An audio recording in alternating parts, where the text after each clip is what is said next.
Hello everyone, welcome to Mahaguru IAS. I hope you all are doing well. आज के हमारे current affairs के session में हम हमारे द हिंदू का इंपॉर्टेंट एडिटोरियल और ओपिनियन वाला आर्टिकल डिस्कस करेंगे। ठीक है, न्यूज़ में बेसिकली स्पेशल इंटेंसिव रिवीजन बहुत टाइम से चल रहा है। अगर आप डेली न्यूज़पेपर फॉलो कर रहे हो, हमारी सीरीज़ देख रहे हो, तो आपने बहुत बार इसका जिक्र सुना भी होगा। ऑलराइट, स्पेशल इंटेंसिव रिवीजन जो इलेक्शन कमीशन ऑफ इंडिया भी दोबारा कर रही है, बहुत नए प्रोसेस के साथ कर रही है, बहुत इनोवेटिव तरीके के साथ कर रही है। हमारे सिलेबस के लिए election commission of India special intensive revision खास करके करंट अफेयर्स पे फोकस करते हुए हमारे आंसर राइटिंग के लिए इंपॉर्टेंट हो जाता है। ऑलराइट, इसकी नेगेटिव चीज़ें, पॉजिटिव चीज़ें, हर चीज़ डिबेट में चलती है। हमको डिबेट वाले पोर्शन में नहीं पढ़ना है, हमको हमारी कंसेप्चुअल क्लैरिटी के साथ चलना है कि हमको पेपर के लिए कौन से पॉइंट्स ज़रूरी चाहिए।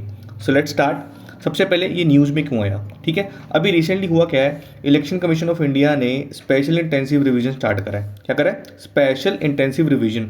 और इसमें करेंगे क्या, पूरे कंट्री के लिए जितने भी इलेक्टोरल रोल्स हैं उसमें कुछ कुछ चेंजेस करेंगे टाइम टू टाइम, जो रिसेंट अपडेशंस हुई हैं, है ना। और हमारे सिलेबस के लिए ज़्यादा इंपॉर्टेंट इस वजह से हो जाता है क्योंकि ये सबसे पहले कहाँ से स्टार्ट हुआ? बिहार से। ठीक है, इस वजह से इसको जानना हमारे लिए ज़रूरी हो जाता है। अगर हम बात करें सबसे पहले कि जो स्पेशल इंटेंसिव रिवीजन है वो एक्चुअल में है क्या, उसमें उससे होता क्या है, क्या फ़र्क पड़ेगा उससे? अगर इलेक्शन कमीशन ऑफ इंडिया नहीं करेगा तो क्या फ़र्क पड़ जाएगा?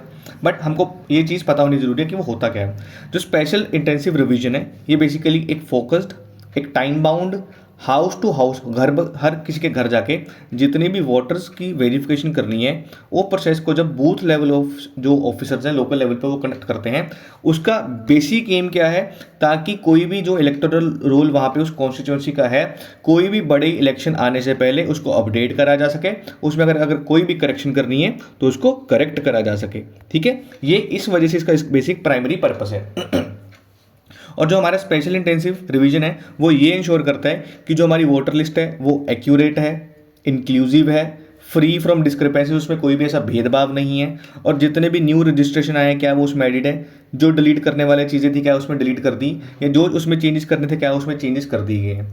अगर हम बात करें हमारा जो आरपीए एक्ट 1950 है, कौन सा? रिप्रेजेंटेशन ऑफ पीपल एक्ट 1950, इसका section 21 election commission of India को पावर देता है, पावर करता है कि वो टाइम टू टाइम जो इलेक्टोरल रोल्स है उसको रिवाइज कर सकते हैं और एक स्पेशल रिवीजन भी कंडक्ट कर सकते हैं अगर उनको ज़रूरत फील होती है कि किसी भी टाइम पे कोई भी रिकॉर्डेड रीजन के चलते हमको स्पेशल इंटेंसिव रिवीजन कंडक्ट करने की ज़रूरत है। ठीक है, ये तो होगा कि बेसिक एक पर्पस क्या है, डेफिनेशन क्या है इसकी। अगर हम बात करें इसका पुराना बेसिकली लीगल फ्रेमवर्क क्या है, कौन से लीगल बेसिस पे जो इलेक्शन कमीशन ऑफ इंडिया है इसको कंडक्ट करती है, क्या करना है इसमें, लीगल फ्रेमवर्क हम इसका देखेंगे। उसमें बेसिकली क्या होता है, जो हमारे संविधान का आर्टिकल 324(1)(a है, क्या है? 324(1)(a, ये इलेक्शन कमीशन ऑफ इंडिया को पावर देता है superintendence, direction and control of elections, parliament के इलेक्शंस को लेके, और जो हमारे स्टेट इलेक्शन के जो इलेक्शन है उसको एम्पावर करता है। ठीक है, उसके बाद आर्टिकल 326 क्या करता है, सबको यूनिवर्सल एडल्ट फ्रेंचाइज देता है कि 18 साल और 18 साल के ऊपर जितने भी वोटर्स हैं वो लोकसभा के इलेक्शंस और स्टेट लेजिस्लेटिव असेंबली के इलेक्शंस में पार्टिसिपेट कर सकते हैं, आप उसको नहीं रोक सकते। इस वजह से हर साल कोई ना कोई बच्चा, हर साल कोई ना कोई जो एडल्ट है वो 18+ स्टेज क्रॉस करता है, इस वजह से उसको रेगुलरली अपडेट करना जरूरी हो जाता है। उसके बाद जो हमारा आरपी एक्ट 1950 है उसके सेक्शन 16 और सेक्शन 19 में साफ साफ दिया हुआ है कि वोटर एलिजिबिलिटी का क्या क्राइटेरिया होना चाहिए, वो इंडिया का सिटीजन होना चाहिए, 18+ उसकी एज होनी चाहिए। ठीक है, और जो सेक्शन 21 है वो इसी सेक्शन का, इसी एक्ट के सेक्शन में इलेक्शन कमीशन ऑफ इंडिया को स्पेशल रोल रिवीजन की पावर दी गई है। उसके बाद रजिस्ट्रेशन ऑफ इलेक्टोरल रूल्स 1960, ये अलग से रूल्स निकाले गए थे 10 साल बाद एक्ट पास करने के बाद। इसमें कुछ बेसिक प्रोसीजर है कि एनरोलमेंट करवानी कैसे है और रिवीजन करनी कैसे है। आरपी एक्ट में पावर दी गई है और जो रजिस्ट्रेशन के रूल्स हैं उसमें प्रोसेस बताया गया। ऑलराइट, अगर हम बात करें जो पूरा रिवीजन का प्रोसेस है ये चलता कैसे है, इसमें बेसिकली होता क्या है, स्टेप बाय स्टेप हम इसको देखेंगे कि इलेक्शन कमीशन ऑफ इंडिया इसको कैसे स्टार्ट करती है, कैसे प्रोसीड करती है, क्या इसका प्रोसेस है, और जो सिटीजन है वो इसमें कैसे पार्टिसिपेट करते हैं। सबसे पहले नोटिफिकेशन एंड प्लानिंग, जो इलेक्शन कमीशन ऑफ इंडिया है वो एक नोटिफिकेशन इशू करता है एक क्वालिफाइंग डेट को स्पेसिफाई करते हुए कि जैसे कि मान लो बिहार में क्वालिफाइंग डेट कौन सी थी, 1 जुलाई 2025 के बाद हम इस एक्सरसाइज को शुरू करेंगे। उसके बाद house to house enumeration start होता है, जो ब्लॉक लेवल ऑफिसर होते हैं, जो बूथ लेवल ऑफिसर होते हैं, ठीक है, जो बेसिकली हर घर में जाते हैं, जो भी वहाँ का लोकल पोलिंग बूथ एरिया इनको असाइंड होता है। ठीक है, और पहले से प्री फिल्ड वो एन्यूमरेशन फॉर्म्स वहाँ पे वो डिस्ट्रीब्यूट करते हैं जितने भी वहाँ पे पुराने इलेक्टर्स ऑलरेडी बैठे हैं या जो ऐसे लोग जो न्यू एलिजिबल पर्सन है, मतलब आने वाले टाइम में 1 जुलाई 2025 के बाद वो 18 साल के हो जाएंगे या उस टाइम में इलेक्शन से पहले वो 18 साल की एज क्रॉस कर लेंगे, ठीक है। उसके बाद सबमिशन ऑफ डॉक्यूमेंट्स, जो वोटर्स ने एनरोल कर दिया, लेट्स से कि मान लो कि हमारी डेट जो लास्ट इसके पहले हुआ था बिहार में स्पेशल इंटेंसिव रिवीजन, वो जनवरी 2023 में हुआ, ठीक है। उसका बेसिकली हमको एक प्रूफ चाहिए, प्रूफ ऑफ डेट कि आप इस डेट पे वो चीज़ क्रॉस कर चुके हो, प्लेस ऑफ बर्थ पता होना चाहिए और आपके पेरेंट्स की इन्फॉर्मेशन होनी ज़रूरी है, ठीक है। ये जो जितने पुराने फ्रेमवर्क्स हैं उससे ज़्यादा स्ट्रिक्ट है। इससे पहले जो स्पेशल इंटेंसिव रिवीजन हुआ करते थे वो थोड़े से लीनियंट थे, थोड़े से फ्लेक्सिबल थे, बट जो भी रिसेंट जो भी अभी लेटेस्ट देश में चल रहा है उसका प्रोसेस स्ट्रिक्ट करा गया ताकि उसमें कोई भी डिस्क्रिपेंसीज बाद में ना आए। उसके बाद वेरिफिकेशन एंड डिलीशन और एडिशन, जो हमारे इलेक्टोरल ऑफिसर्स हैं, ठीक है, जो हमारे रिव्यूइंग ऑफिसर होते हैं, वो जितने भी सबमिशंस आते हैं डॉक्यूमेंट्स को लेकर उसको स्क्रूटनाइज करते हैं, उसकी जांच पड़ताल करते हैं। डेथ अगर उस शहर में हुई है, उस लोकल कॉन्स्टिट्यूंसी में, वो अकाउंट करते हैं, कोई डुप्लीकेट इन्फॉर्मेशन तो नहीं है, किसी ने माइग्रेट तो नहीं कर लिया, कोई ऐसा वोटर तो नहीं जो इनएलिजिबल हो, और उसको बाद में हटा दिया जाता है, ठीक है। और जितने भी न्यू इंक्लूजन होते हैं उसको ऐड कर दिया जाता है। अगर हम एग्जाम्पल की बात करें, जयपुर में 741 न्यू पोलिंग बूथ बनाए गए थे स्पेशल इंटेंसिव रिवीजन के अंडर, ताकि जितने भी नए लोगों में डेमोग्राफिक चेंज आया है उसको अकोमोडेट करा जा सके, ठीक है। उसके बाद हमारा ड्राफ्ट पब्लिकेशन एंड ऑब्जेक्शंस, इसमें बेसिकली क्या होता है, एक ड्राफ्ट रोल पब्लिश करा जाता है, ठीक है। पब्लिश करने के बाद उसमें कोई भी अगर ऑब्जेक्शन उसको रेज करा जाता है, एक grievance redressal mechanism proper apply करा जाता है। और रिसेंटली सुप्रीम कोर्ट ने इलेक्शन कमीशन ऑफ इंडिया को डायरेक्शन दी थी, उसको बोला था कि आपको पब्लिश करना पड़ेगा उन सब डिलीटेड लोगों के नेम्स, उनकी डिटेल्स, खास करके बिहार के एसआईआर के लिटिगेशन में, ठीक है। हमको पता होना चाहिए कि आपने किन लोगों को हटाया है और किस बेसिस पे हटाया है, ठीक है। उसके बाद final roll and freeze, final roll जब बन जाता है, जब सारा प्रोसेस पूरा होने के बाद उसको आने वाले इलेक्शन से पहले उसको फ्रीज कर दिया जाता है कि अब उसमें और चेंज नहीं हो सकता। बट कुछ ना कुछ स्पेशल केस में अगर कुछ बहुत बड़ी एक्सेप्शन होती है, ठीक है, अगर कुछ बहुत स्पेशल केस है, अगर कोई बहुत बड़ी एक्सेप्शन है, उसमें आप एडिशन या डिलीशन कर सकते हो, ठीक है। ये हमने बात करी कि इसका पूरा प्रोसेस क्या है, इसको हम कैसे आगे बढ़ेंगे और ये पूरा हाउस टू हाउस कैसे कंडक्ट करा जाता है। ये मैंने आपको छोटी सी यहाँ पे एक इमेज भी प्रोवाइड करी है जिसमें इलेक्शन कमीशन ऑफ इंडिया के बारे में बताया गया है। ये एक ऑटोनॉमस बॉडी है जो इलेक्शंस कंडक्ट करवाती है, Rajya Sabha, Lok Sabha, Rajya Sabha, state legislative assembly, और जो प्रेसिडेंट और वाइस प्रेसिडेंट के इलेक्शंस होते हैं। इसको 25 जनवरी 1950 को इस्टेब्लिश करा गया था, ठीक है। इस दिन हम क्या मनाते हैं, नेशनल वोटर्स डे। इसके कॉन्स्टिट्यूशनल प्रोविजंस पार्ट 15 में आर्टिकल 324 से लेकर 329 तक इसमें बताया गया। स्ट्रक्चर हमने बताया already, major roles election conduct करवाना, इलेक्टोरल रोल को मेंटेन करना, ठीक है। ये हमने बात करी कि प्रोसेस क्या है, ज़रूरत क्या है और कैसे कराया जाता है। अगर हम पर्टिकुलरली बात करें कि जो इलेक्टोरल रोल्स हैं उसमें इतना टाइम टू टाइम अपडेशन की ज़रूरत क्यों पड़ जाती है, उसमें इतनी रिवीजन की ज़रूरत क्यों पड़ जाती है। सबसे पहले error free and updated voter list. SIR से होता क्या है, जो भी इनएलिजिबल वोटर्स हैं उनको हटा दिया जाता है, जो न्यू एलिजिबल वोटर्स हैं उनको ऐड कर दिया जाता है, और कोई भी अगर पहले में अगर कोई पुराने रोल में गलती हुई है तो उसको करेक्ट करा जाता है, ठीक है। जो एसआईआर है बेसिकली स्पेशल इंटेंसिव रिवीजन, वो फैसिलिटेट करता है कि अगर कोई माइग्रेंट दोबारा से स्टेट में लोकल कॉन्स्टिट्यूंसी में आके रह रहा है उसको री रजिस्टर करा जा सके। और जो पॉपुलेशन शिफ्टिंग का जो डेमोग्राफिक ट्रेंड है कि जो रूरल टू अर्बन माइग्रेशन हो रही है या कुछ रूरल टू रूरल माइग्रेशन कर रहे हैं, उसको भी उसमें अकोमोडेट करा जा सके ताकि जो कॉन्स्टिट्यूएंसी की बाउंड्रीज है उसको अच्छे से डिसाइड करा जा सके, ठीक है। इसमें सिर्फ election commission of India he involve नहीं है, इसमें delimitation commission of India, ministry of home affairs, election commission of India, तीनों बॉडीज यहाँ पे आती हैं। और साथ ही साथ जो हमारा सेंसस का डाटा है, जो रजिस्ट्रार जनरल हमारा मेंटेन करते हैं, उनसे भी यहाँ से प्रूफ्स चेक करे जाते हैं, ये देखने के लिए जो बर्थ सर्टिफिकेट है, जो डेथ सर्टिफिकेट है, वो क्या वो सही है या गलत है, ठीक है। उसके बाद ही यहाँ पे कुछ जो नेसेसरी एडिशन या डिलीशन है वो यहाँ पे करी जाती है। उसके बाद safeguarding democratic legitimacy, very very important point. इसमें बेसिकली क्या मतलब है, इसका मतलब ये है कि जो हमारा स्पेशल इंटेंसिव रिवीजन है वो सपोर्ट करता है हमारे जो देश का जो आइडिया है, क्या है, 1 पर्सन 1 वोट, कि एक व्यक्ति की एक ही वोट हो सकती है। ऐसा नहीं हो सकता कि एक व्यक्ति बिहार में रह के भी वोट कर रहा है और एक व्यक्ति दिल्ली में रह के भी वोट कर रहा है और वही व्यक्ति तीसरी स्टेट में जाके वोट कर रहा है, ऐसा नहीं हो सकता। आप किसी एक कॉन्स्टिट्यूंसी में ही वोट कर सकते हो, जिससे होगा क्या, स्पेशल इंटेंसिव रिवीजन से जितने भी नकली घोस्ट वोटर्स हैं उसको हटा दिया जाएगा, जितने भी डुप्लीकेट्स हैं उसको रिमूव कर दिया जाएगा, और लोगों का जो विश्वास है, पब्लिक ट्रस्ट है डेमोक्रेटिक सिस्टम के ऊपर, उसको केयरफुल चेक्स एंड बैलेंस के थ्रू उसको मेंटेन करा जाएगा। उसके बाद वोटर पार्टिसिपेशन बूस्ट देखने को मिलेगा। इसमें होगा क्या, जो हमारा स्पेशल इंटेंसिव रिवीजन है, ये सिविक पार्टिसिपेशन, जो आम लोग, जो आम नागरिक हैं, उनकी पार्टिसिपेशन को इंक्रीज करता है अवेयरनेस ड्राइव्स कंडक्ट करने के बाद। और वो ये इंश्योर करता है कि जो एक्सेसिबल वोटर रजिस्ट्रेशन क्या सही डोर टू डोर सर्वे के थ्रू करवाई जा रही है, नहीं करवाई जा रही। लोगों को यहाँ पे ऑनलाइन ऑप्शन भी प्रोवाइड करा गया है, जिसके चलते जो खास करके मार्जिनलाइज्ड ग्रुप्स हैं, जो बेसिकली इतनी जल्दी एक्सेसिबिलिटी का पार्ट नहीं बन पाते, यही हमारे एक बहुत बड़ा रीज़न है देश में कि जो हमारा वोटर पार्टिसिपेशन है वो बहुत ज़्यादा कम हो जाता है किसी किसी कॉन्स्टिट्यूएंसी में, क्योंकि वहां का जो मेजोरिटी ऑफ ग्रुप है वो मार्जिनलाइज ग्रुप में काउंट होता है। उनको इतनी अपॉर्चुनिटीज प्रोवाइड ही नहीं करी गई है कि वो अपनी जो से है वो उसको आगे रख सकें। इस वजह से वो जो हमारी वोटर पार्टिसिपेशन की जो बूस्ट है उसको यहाँ पे मिलना जरूरी है। और यहाँ पे फ्लेक्सिबल ऑप्शंस के साथ जो हमारी इलेक्शन कमीशन ऑफ इंडिया है वो आगे बढ़ रही है। उसके बाद जितने भी टेक्नोलॉजिकल और जो पॉलिसी अपग्रेड्स हैं वो यहाँ पे अकोमोडेट करे जा रहे हैं। जो हमारा स्पेशल इंटेंसिव रिवीजन है, इसमें डिजिटल इंटीग्रेशन भी करा जा रहा है। Very very important point. हर चीज़ आर्टिफिशियल इंटेलिजेंस है, हर चीज़ टेक्नोलॉजी है, हर चीज़ इलेक्ट्रॉनिक हो गई, हर चीज़ डिजिटल हो गई है, डाटा डिजिटल हो गया है। डाटा को तो ये भी बोला जाता है कि ये आने वाले समय का न्यू ऑयल है। उस टाइम पे तेल मतलब ऑयल है ना, जैसे ऑयल की वैल्यू इंक्रीज होती है वैसे ही जो हमारा डाटा है वो हमारा डिजिटल ऑयल माना जाता है। ठीक है, इसी तरीके के चलते जो हमारी इलेक्शन कमीशन ऑफ इंडिया है डाटा को डिजिटली इंटीग्रेट कर रही है। और कुछ पॉलिसी रिफॉर्म जैसे रिमोट वोटिंग फॉर माइग्रेंट्स, जैसे मान लो कि आप बिहार में पटना के रहने वाले हो बट आप किसी काम की वजह से बिहार से माइग्रेट करके आप दिल्ली आके काम कर रहे हो, और जब वोटिंग हो रही है बिहार में तब आप बिहार नहीं जा पाओगे, है ना। तो इसका मतलब ये थोड़ी ना हुआ कि आपके पास अधिकार नहीं है वोटिंग का। इसका मतलब ये हुआ कि आप किसी काम के चलते वहाँ पे वोट डालने नहीं जा सकते। और ऐसे लोग हजारों लाखों करोड़ों की तादाद में अपने घर से दूर रहते हैं काम के सिलसिले में, जिसके वजह से जब वोटिंग का प्रोसेस चल रहा होता है वोटर पार्टिसिपेशन बहुत ज़्यादा रिड्यूस हो जाती है। जो हमारी इलेक्शन कमीशन ऑफ इंडिया है स्पेशल इंटेंसिव रिवीजन के थ्रू यही में इंश्योर करना चाह रही है कि जो माइग्रेंट्स हैं, जो अपने घरों से दूर रह रहे हैं, उनके लिए भी रिमोट वोटिंग की जो फैसिलिटी है उसको एक्सेसिबिलिटी और उसकी एफिशिएंसी को इंक्रीज करा जा सके।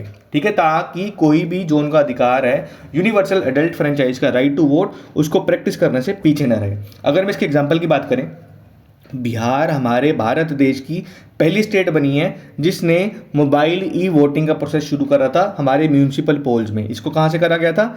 ESECBHR बिहार। ठीक है, सेक बिहार ऐप नाम से यूज करा गया था। इसमें blockchain, facial recognition, biometric scanning और वोटर आईडी वेरिफिकेशन के बाद यहाँ पे मोबाइल ई वोटिंग का प्रोसेस यहाँ पे कंडक्ट करा गया था। ठीक है, कि आने वाले टाइम अगर इसको करवाया जाए तो अब ये सक्सेसफुली कंडक्ट करवा सकते हैं, इनको प्रैक्टिस हो गई है। ठीक है, ये तो हमने सारी अच्छी अच्छी बातें कर ली, बट डिबेट का पॉइंट ये आ जाता है कि इतनी बहस चल क्यों रही है, इतनी इसमें दिक्कत क्या आ रही है, जो ऐसे कौन से कंसर्न्स है जिसके चलते में इसको दोबारा से बार बार लाइमलाइट में आ रहा है। सबसे पहले रिस्क ऑफ मास डिसएनफ्रेंचाइजमेंट। डिसएनफ्रेंचाइजमेंट का मतलब क्या होता है कि यहाँ पे आधार, राशन कार्ड और कुछ खास करके कुछ ऐसे वोटर आईडी कार्ड्स भी होंगे। ठीक है, जो अंडर प्रिविलेज्ड वोटर्स हैं जिनको इस बारे में पता भी नहीं चलेगा, ये भी हो सकता है कि वो उनको डाटा से डिलीट कर दिया जाए। ठीक है, जो कि बहुत बड़ी प्रॉब्लम हो सकती है।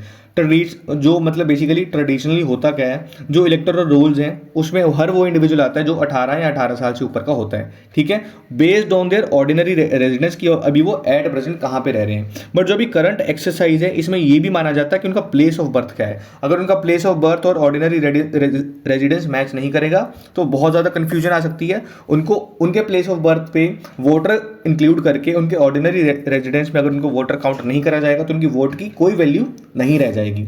उसके बाद इम्पैक्ट ऑन माइग्रेंट वर्कर्स। मैंने आपको बताया कि लोग काम के सिलसिले में रूरल टू अर्बन और रूरल टू रूरल माइग्रेट करते हैं। ठीक है, माइग्रेंट वर्कर्स हुए, स्टूडेंट्स पढ़ने जाते हैं यूनिवर्सिटी में, सीजनल लेबर्स हुए, जब सीजन आता है तब काम करने जाते हैं, वो अपना रेजिडेंस इतनी आसानी से प्रूव नहीं कर पाएंगे, जिसके चलते ये रिस्क है कि उनको वोटर लिस्ट से एक्सक्लूड कर दिया जाएगा और उनकी जो डिटेल्स है उसको बार बार अपडेट नहीं करा सकता। मान लो आप 3 महीना दिल्ली में काम कर रहे हो, 3 महीना बेंगलोर में काम कर रहे हो, 3 महीना दोबारा बिहार आके रह रहे हो, तो इलेक्शन कमीशन ऑफ इंडिया कितनी अपडेशन करेगी, कितनी डाटा चेंज करेगी, ये सबसे बड़ा कंसर्न है यहाँ पे। उसके बाद ये शक जताया जा रहा है कि एक stealth national register of citizens को क्रिएट करने के लिए यहाँ पे इसको यूज़ करा जा रहा है। बेसिकली इसमें डॉक्यूमेंट्स कौन से चाहिए? बर्थ सर्टिफिकेट या कोई ऐसी लेगेसी डाटा चाहिए। ठीक है, ये ना चाहते हुए भी एक सिटीजनशिप टेस्ट के तौर पे परसीव करा जा रहा है कि जो देश है, जो भारत की सरकार है, जो इलेक्शन कमीशन ऑफ इंडिया है, वो SIR का नाम यूज़ करके एक सिटीजनशिप का एक पैमाना तय करना चाहती है कि हमको पता चले कितने लोग वैलिड यहाँ पे रह रहे हैं, जिसके चलते कंसर्न्स रेज होंगे जो मार्जिनलाइज ग्रुप है, जो पिछड़ा इलाका है, जो माइनॉरिटी ग्रुप्स हैं, उनको इसमें एक्सक्लूड ना कर दिया जाए। ठीक है, और इसका जो नेचर है वो डिस्क्रिमिनेटरी माना जाता है। इसमें काफ़ी ज़्यादा कंसर्न्स शो करे गए हैं कि जो हमारा स्पेशल इंटेंसिव रिवीजन का प्रोसेस है, इसको यहाँ पे भेदभाव देखने को मिल सकता है। जो हमारे भारत सरकार, जो हमारे इलेक्शन कमीशन ऑफ इंडिया की इलेक्टोरल इंटीग्रिटी है, उसके ऊपर यहाँ पे सवाल खड़ा हो रहा है, और जो इक्विटेबल रिप्रेजेंटेशन का जो प्रोसेस है उसको दोबारा से क्वेश्चन करा जा रहा है। उसके बाद यहाँ पे सबसे इंपॉर्टेंट पॉइंट चीज़ ये है कि यहाँ पे कोई भी पब्लिक कंसल्टेशन का प्रावधान यहाँ पे नहीं आया है। जो टॉप डाउन इम्प्लीमेंटेशन यहाँ पे हो रही है, और जो इतने ज़्यादा भारी मात्रा में डॉक्यूमेंटेशन की जो रिक्वायरमेंट बोली गई है, इससे होगा क्या, जो यूनिवर्सल सफरेज है, 18 या 18 साल के ऊपर जितने भी लोग हैं उनके पास वोटिंग राइट है, उनको यहाँ पे अंडरमाइन करा जा रहा है। खास करके वो लोग जो पढ़े लिखे नहीं हैं, और खास करके वो लोग जिनके पास घर नहीं है। ठीक है, ये बहुत बड़ी प्रॉब्लम हो सकती है जो अगर इस चीज़ को अगर हमने सही नहीं करा। बट हमारे पास अगर प्रॉब्लम है तो सोल्यूशन भी होना ही चाहिए। ऐसे कौन से तरीके हैं जिसके चलते जो हमारी स्पेशल इंटेंसिव रिवीजन की जो इंटीग्रिटी है, जो एक्यूरेसी है, उसको मेंटेन करा जा सकता है। सबसे पहले इंक्लूसिव डॉक्यूमेंटेशन पॉलिसीज़। हालांकि जो आधार कार्ड है वो हमारे सिटीजनशिप का प्रूफ नहीं है, बट ये एक इकलौता ऐसा डॉक्यूमेंट है जो हर किसी के पास फटाफट से एक्सेसिबल होता है, चाहे वो मार्जिनलाइज्ड या पिछड़ा हुआ वर्ग क्यों ना हो। ठीक है, उनको परमिटेड होना चाहिए, उनको परमिशन मिलनी चाहिए, ताकि उनका आधार कार्ड के चलते रेजिडेंसी वेरिफिकेशन करा जा सके, और कुछ क्रॉस वेरिफिकेशन डाटा के चलते उनको वहाँ पे सप्लीमेंटेशन के थ्रू उनको इतनी जल्दी से दरकदार नहीं कर दिया जाए कि आपके पास तो प्रूफ ही नहीं है। तो जो डॉक्यूमेंटेशन की पॉलिसी है उसको थोड़ा सा इंक्लूसिव बनाना जरूरी है। उसके बाद वेरिफिकेशन को थोड़ा सा और स्ट्रॉन्ग करना पड़ेगा, जो डाटा एक्यूरेसी है उसको मेंटेन करना पड़ेगा। ठीक है, इसमें बेसिकली होगा क्या, जो हमारा आधार वोटर आईडी लिंकिंग है उसको सेफगार्ड करना पड़ेगा। डोर टू डोर जो हमारी पॉलिसी चल रही है, जो हमारे ब्लॉक लेवल ऑफिसर्स हैं, उसकी वेरिफिकेशन प्रोसेस को स्ट्रॉन्ग करना पड़ेगा, और जितनी भी हाई लेवल इलेक्टोरल अथॉरिटीज़ हैं उसको रेगुलरली ऑडिट करना पड़ेगा, उसको सुपरवाइज करना पड़ेगा। जैसे कि जो स्टेट इलेक्शन कमीशन है उसको ये इंश्योर करना पड़ेगा कि जो हमने अभी इलेक्टोरल रूल्स में इतना बड़ा प्रोसेस चलाया है, क्या वो एरर फ्री है, क्या वो ट्रांसपेरेंट है। ठीक है, उसके बाद पॉलिटिकल और लीगल कंसेंसस। जो इलेक्शन कमीशन ऑफ इंडिया है उनका सबसे पहला जो ड्यूटी ये बनती है कि जितने भी स्टेक होल्डर्स, जितने भी लोग इस पूरे प्रोसेस में इंक्लूडेड हैं, चाहे वो सिविल सोसाइटी क्यों ना हो, उनको मिलके सबको साथ एक पब्लिक अवेयरनेस कैंपेन रन करने की जरूरत है, जो कि ये क्लैरिफाई करेगा कि जो स्पेशल इंटेंसिव रिवीजन के रूल्स क्या हैं और उनकी डेडलाइंस क्या हैं। और इसके चलते जो जुडिशियल ओवरसाइट है, खास करके कुछ ऐसे स्पेशल ट्रिब्यूनल्स बनाए जाने चाहिए जो इलेक्टोरल रजिस्ट्रेशन ऑफिसर्स के द्वारा लीड करे जाएंगे, जो कि हमारे संवैधानिक प्रावधान को बचा के रखते हैं, और कोई भी मन मर्जी के मुताबिक किसी भी वोटर को आप ऐसे बाहर नहीं निकाल सकते अपनी लिस्ट से। इसको मेक श्योर करने के लिए एक प्रॉपर जुडिशियल ओवरसाइट होनी जरूरी है, जहां पे जो कोर्ट है, जो स्पेशल ट्रिब्यूनल है, वो यहाँ पे इसको ओवरसी करेगा। ठीक है, उसके बाद टेक्नोलॉजी ड्रिवन सेफगार्ड। हमको जब पता है हमारे देश में टेक्नोलॉजी आ गई है, इंडिया हर चीज़ में आगे बढ़ रहा है, जब टेक्नोलॉजी हम यूज़ कर सकते हैं तो उसको क्यों ना यूज़ करा जाए। इसमें basically artificial intelligence powered anomaly detection को यूज़ करना चाहिए, ताकि कोई भी ऐसा व्यक्ति है, कोई भी ऐसी इन्फॉर्मेशन जो लगे कि सस्पिशियस है, जिसमें शक है, उसको ऑटोमेटिकली डिलीट या एडिशन कर दिया जाए, ताकि एक ही बड़ी लोकेलिटी से अगर रिमूव करना है तो एक एक डाटा में चेंज नहीं करना पड़े। उसके बाद ब्लॉकचेन बेस्ड वोटर लॉग्स को इंट्रोड्यूस करना पड़ेगा, और जो रियल टाइम ट्रैकिंग डैशबोर्ड है उसको प्रोवाइड करना पड़ेगा, ताकि कोई भी स्पेशल इंटेंसिव रिवीजन का जो प्रोसेस है जिसमें हम इलेक्टोरल रोल में चेंजेस लेके आ रहे हैं, कोई भी उसके साथ टेम्पर ना कर पाए, मतलब छेड़खानी नहीं कर पाए, क्योंकि बहुत क्रिटिकल और बहुत ज़रूरी चीज़ है देश के डाटा के लिए, है ना। प्राइवेसी का इशू है और कॉन्स्टिट्यूशनल यहाँ पे मैंडेट ज़रूरी है, इस वजह से चलते ये चीज़ें पता होनी चाहिए। उसके बाद इंक्लूसिविटी के ऊपर फोकस करना पड़ेगा। हमको कुछ स्पेशल कैंप्स ऑर्गेनाइज करने पड़ेंगे, खास करके पिछड़े वर्ग के लिए, जैसे कि डिसेबल्ड हुए, ट्राइबल्स हुए, उनको मल्टीलिंगुअल हेल्पलाइंस, मतलब एक से ज़्यादा भाषाओं में हेल्पलाइन नंबर प्रोवाइड करने पड़ेंगे। और कुछ post revision sample service conduct करने ज़रूरी हैं, कि जब हमने SIR को पूरा कंडक्ट कर लिया उसके बाद हमको एक ये सर्वे भी कंडक्ट करना हमारी ड्यूटी बनती है, basically election commission of India की, ताकि उनसे पूछा जाए क्या उन्होंने जो इन्फॉर्मेशन दी है वो एक्यूरेट दी है, क्या उसको सही एनरोल करा गया या नहीं करा गया। और हमको मिनिमाइज एक्सक्लूजन्स पे ध्यान देना पड़ेगा कि कम से कम लोगों को हम लिस्ट से एक्सक्लूड करें। ठीक है, क्योंकि end of the day voting right है, कॉन्स्टिट्यूशनल राइट है ये। अगर हम इस पूरे टॉपिक की कंक्लूजन की बात करें तो जो हमारा स्पेशल इंटेंसिव रिवीजन का प्रोसेस है जिसमें हम इलेक्टोरल रिफॉर्म्स में चेंजेस लेके आ रहे हैं, ये हमारे देश में अगर हम एरर फ्री बिना किसी गलती के इलेक्शन कंडक्ट कराना चाह रहे हैं तो उसके लिए बहुत ज़्यादा ज़रूरी हो जाता है। But we have to make sure कि यहाँ पे एक्यूरेसी कि वो सही डाटा है या नहीं है, और इंक्लूसिविटी कि यहाँ पे सबको इंक्लूड करा गया या नहीं करा गया, उसको मेक श्योर करना पड़ेगा, उसको बैलेंस करना पड़ेगा। हालांकि जो सुप्रीम कोर्ट ने क्या बोला है कि जो इलेक्शन कमीशन ऑफ इंडिया की अथॉरिटी है, ठीक है, वो सही है, उनके ऊपर पूरा अधिकार है संवैधानिक भी, रिप्रेजेंटेशन ऑफ पीपल एक्ट के थ्रू भी, कि ये वो चीज़ कर सकते हैं। बट कुछ कंसर्न्स है कि आप अपनी मनमर्जी के मुताबिक किसी को निकाल नहीं सकते, और कहाँ यहाँ पे किसी के प्रति आप भेदभाव नहीं कर सकते, ठीक है। ये चीज़ें यहाँ पे बेसिकली बताई गई हैं। टेक्नोलॉजी ड्रिवन वेरिफिकेशन यहाँ पे होनी जरूरी है, टेक्नोलॉजी का यूज़ करना पड़ेगा। पॉलिटिकल कंसेंसस जरूरी है, सब पार्टीज को एक स्टेज पे आना पड़ेगा, एक टेबल पे आना पड़ेगा, और अगर बाई चांस कुछ गलती हो भी रही है या गलती होने का स्कोप लग रहा है तो एक प्रॉपर जुडिशियल ओवरसाइट होनी जरूरी है, ताकि जो स्पेशल इंटेंसिव रिवीजन की जो इंटीग्रिटी है उसको मेंटेन करा जा सके, जिसके चलते एक free and fair transparent voter list तैयार करी जा सके, जो कि हमारे देश में जो डेमोक्रेसी है उसकी लेजिटिमेसी के ऊपर कभी सवाल नहीं उठाया जाए, जो हमारे देश के नागरिक उनको अधिकार मिले। Voting right is a very fundamental right, है ना। ऑल दो हमारे फंडामेंटल राइट्स में इंक्लूडेड नहीं है, but still it is a constitutional right. हमको ये चीज़ पता होनी चाहिए कि क्यों न्यूज़ में चल रहा है, क्या प्रॉब्लम है, क्या प्रोसेस है, क्या आने वाले टाइम में कौन से स्टेप्स लिए जा सकते हैं जो खुद इलेक्शन कमीशन ऑफ इंडिया को लेने चाहिए, ताकि इसमें कोई भी सवाल खड़ा ना हो, और जो हमारे देश का फ्री एंड फेयर इलेक्शन का जो हमारा वन वोटर का जो हमारा सिंबल है, जो हमारा स्लोगन है, उसको मेंटेन करा जा सके। Alright, this was all about हमारा स्पेशल इंटेंसिव रिवीजन। हमारे मेंस के लिए बहुत ज़्यादा इंपॉर्टेंट टॉपिक है ये, हर जगह न्यूज़ में चल रहा है, इसको आप स्टार मार्क करके रखो। और मैंने आपको इसी थीम में, इसी पीडीएफ में, इसी वीडियो में आपको सारे जो डायमेंशन है वो कवर करवा दिए हैं। प्रॉब्लम क्या है, सोल्यूशन क्या है, प्रोसेस क्या है, कॉन्स्टिट्यूशनल मैंडेट क्या है, वह आपसे कोई भी सवाल पूछा जाए एग्जाम में, you are ready to answer it. Alright, this was all about special intensive revision. Thank you so much.